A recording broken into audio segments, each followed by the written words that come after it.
बिहार विधानसभा चुनाव को लेकर के राज्य में जितने भी राजनीतिक दल हैं सब अपनी अपनी रणनीति बनाने में लगी हुई हैं। महागठबंधन की तरफ से बैक टू बैक 3 बैठक हुए। कल भी राजधानी में महागठबंधन का बैठक हुआ।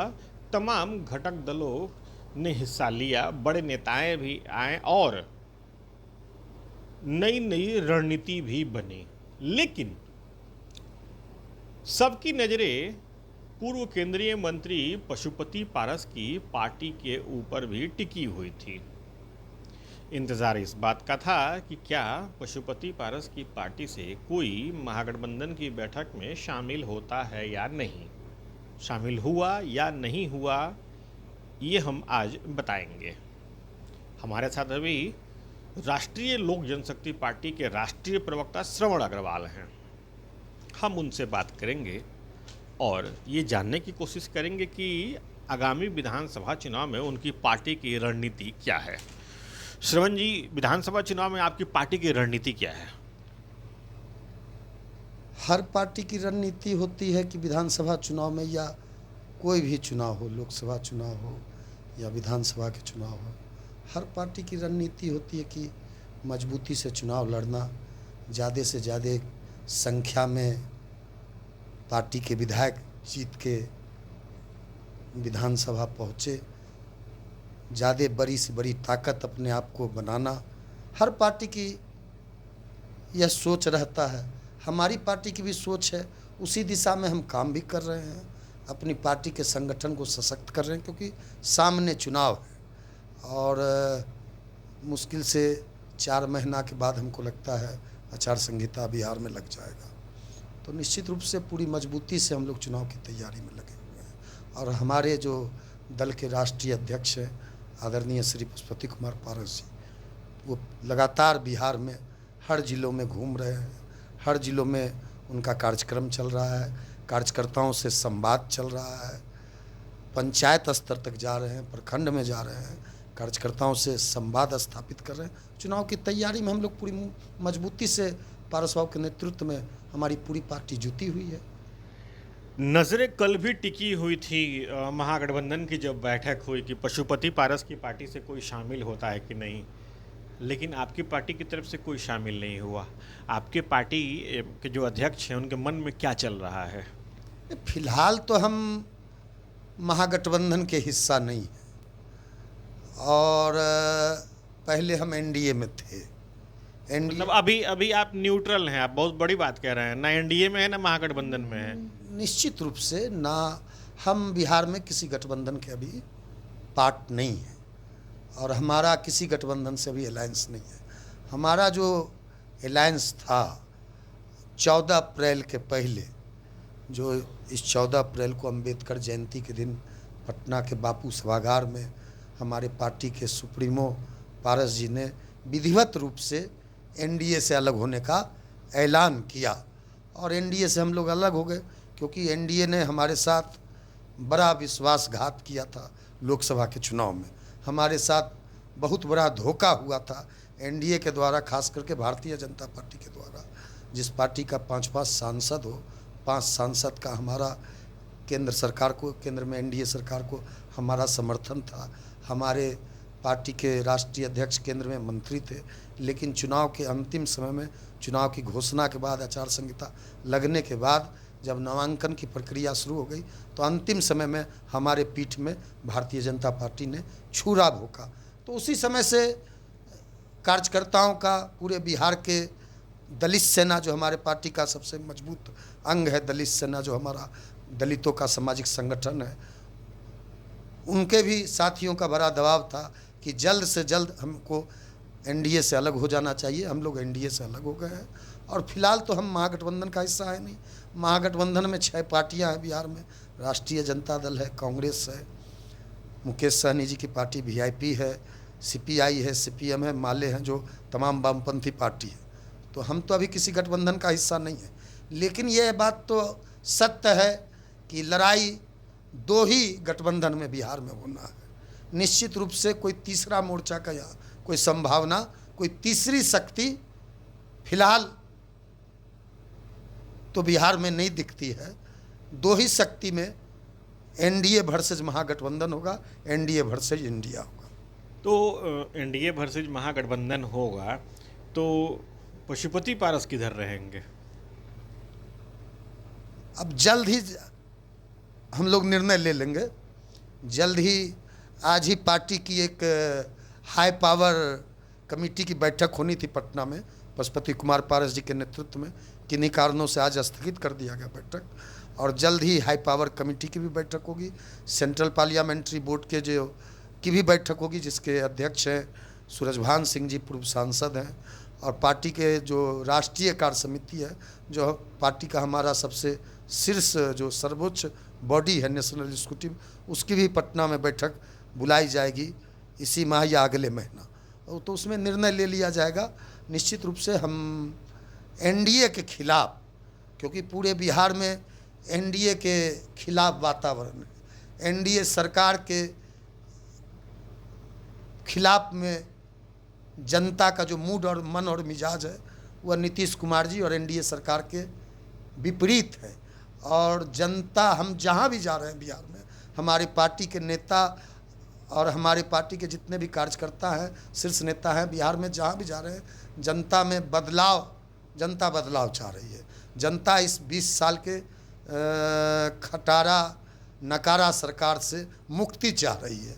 तो हम लोग भी यह संकल्प लिए हैं और हम लोग संकल्पित हैं, राष्ट्रीय लोक जनशक्ति पार्टी, इस बात को लेकर कि एनडीए सरकार को हटाना है। सामाजिक न्याय, सोशल जस्टिस की, जो जननायक कर्पूरी ठाकुर कहते थे, वोट का राज मतलब छोट का राज, तो छोट का राज और सामाजिक न्याय का राज जननायक कर्पूरी ठाकुर के विचारधारा वाली, और जो हमारे दल के संस्थापक हैं आदरणीय रामविलास पासवान जी, उनके विचारधारा, उनके सिद्धांत वाली हम सरकार बनाएंगे।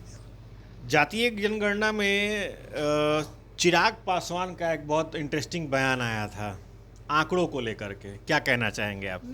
बेहद ही दुर्भाग्यपूर्ण बयान है चिराग पासवान जी का। और चिराग पासवान जी का जो यह बयान है, यह आदरणीय हमारे दल के नेता, उनके पिता भी हैं रामविलास पासवान जी, जिन्होंने कहा कि जातीय जनगणना तो होना चाहिए, लेकिन जातीय जनगणना के जो आंकड़े हैं उसको सार्वजनिक नहीं किया जाए। तो फिर जातीय जनगणना क्यों कराया जाए? जातीय जनगणना कराने का क्या फ़ायदा होगा? तो चिराग पासवान जी निश्चित रूप से आरएसएस की भाषा बोल रहे हैं। भारतीय जनता पार्टी के इशारे पर जो सामाजिक न्याय के, जो, क्योंकि रामविलास पासवान जी सबसे बड़े प्रबल पक्षधर थे जातीय जनगणना के, और रामविलास पासवान जी हमारे दल के नेता के ही पहल पर पहली बार जब 1996 में एचडी देवेगौड़ा जी की सरकार थी, जनता दल की सरकार थी केंद्र में, तो उसी समय पहली बार तो 1931 के बाद कभी देश में जातीय जनगणना हुआ नहीं, अंग्रेज़ों ने कराया था। उसके बाद कभी देश में जातीय जनगणना नहीं हुआ। हर 10 साल पे जो मूल जनगणना है वह होता है, लेकिन जातीय जनगणना कभी नहीं हुआ। तो 1996 में रामविलास पासवान जी ने पहल कर कैबिनेट से पास कराया, देवेगौड़ा जी के उस समय रामविलास पासवान जी रेल मंत्री थे, तो उन्होंने पास कराया देश में जातीय जनगणना होना चाहिए। और 2001 में जब भाजपा की सरकार 1999 में आई, तो जो रामविलास पासवान जी ने फैसला लिया था देवेगौड़ा जी की सरकार में कास्ट जातिवार जनगणना कराने का, उसको भाजपा ने पलट देने का काम किया। यहाँ तक कि जिस समय देश में विश्वनाथ प्रताप सिंह की सरकार बनी और मंडल कमीशन लागू कराया रामविलास पासवान जी ने, उस समय भी पूरा जोर पकड़ा था, क्योंकि जितने भी नेता हैं, जो भी सामाजिक न्याय के नेता हैं, सामाजिक न्याय के जो भी शक्ति है, चाहे रामविलास पासवान जी हों, आदरणीय लालू प्रसाद यादव जी हों, आदरणीय मुलायम सिंह यादव जी इस दुनिया में नहीं हों, आदरणीय शरद यादव जी हों, सारे लोग उस समय एक साथ थे। सारे लोगों ने एक सुर से कहा था कि देश में जातीय जनगणना होना चाहिए। लेकिन जो चिराग पासवान यह बात बोल रहा है, हमको लगता है कि उसकी जो पूरी परवरिश हुई है दिल्ली और बम्बई में, उसके परवरिश में उन्होंने सोशल जस्टिस का, सामाजिक न्याय का पाठ उन्होंने नहीं पढ़ा है। और वह जो बोल रहे हैं वह पासवान समाज की भाषा नहीं बोल रहे हैं। हमारे नेता रामविलास पासवान की जो भाषा थी उसके विपरीत वह भाषा बोल रहे हैं। और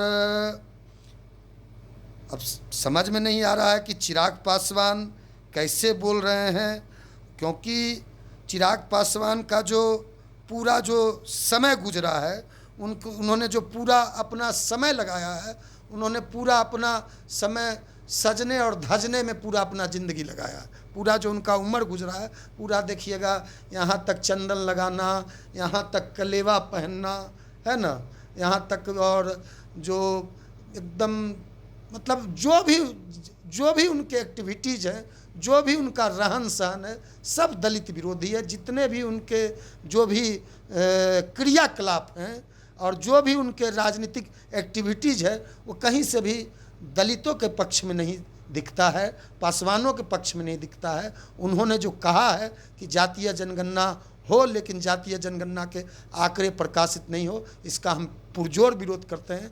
या चिराग पासवान नहीं बोल रहा है, या जो हनुमान अपने आप को कहता है, कहीं न कहीं भाजपा की मंशा है। क्योंकि भारतीय जनता पार्टी ने पहले भी कई बार कहा था कि हम हर साल 2 करोड़ बेरोजगारों को नौकरी देंगे, और कई बार उन्होंने कहा था कि 15-15 लाख रुपया देंगे, ब्लैक मनी लाएंगे, बाद में कहा कि जुमला है। तो हमको नहीं लगता है कि ये भारतीय जनता पार्टी जातीय जनगणना कराएगी।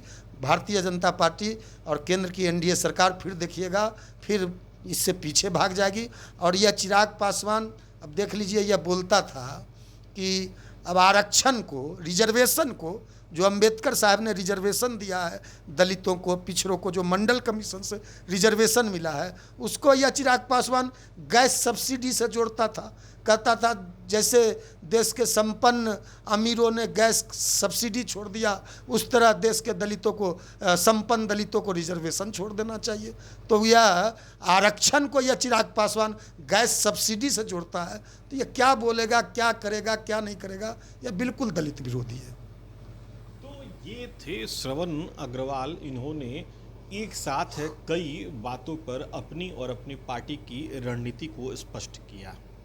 इन्होंने यहाँ तक ज़रूर कहा कि जो राज्य में चुनाव होंगे वो 2 गठबंधन के बीच में होंगे। जाहिर सी बात है, उनकी पार्टी जो है इसी गठबंधन में से किसी एक का हिस्सा बनेगी।